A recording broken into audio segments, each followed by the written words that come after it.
j'ai l'honneur avec humilité, responsabilité, au nom du comité de pilotage, que la date du 28 septembre 2022 est officiellement retenue pour la tenue du procès du 28 septembre. Pourquoi cette date? Pourquoi pas la date du 26? Il faut faire une précision pour éviter la désinformation. La capacité du Guinéen d'intégrer l'humain et l'émotion nous pousse à faire cette précision.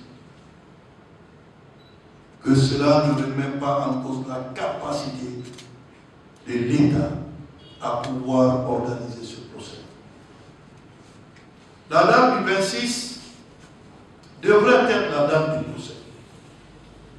Mais très malheureusement, à la demande de monsieur le procureur de la Cour pénale internationale, qui a sollicité sa présence ici le 28 pour assister à l'ouverture de ce procès, il nous a été demandé de renvoyer cette date au 28.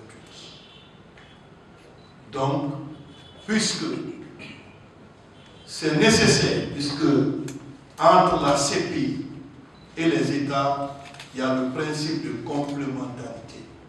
C'est clair. Lorsque vous êtes dans un sens de complémentarité, il faut tenir compte de l'aspiration de tous les acteurs pour ne pas que cette décision, elle n'est nullement imposée par la CPI. C'est une décision souveraine du peuple de Guinée.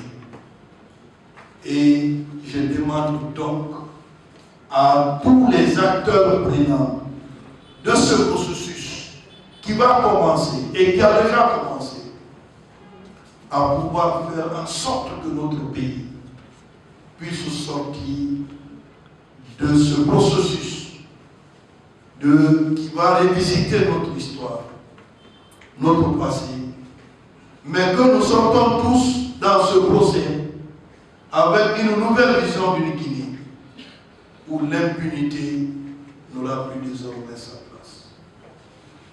Où le processus de défense des droits humains ne soit plus maintenant des propos, mais des actes.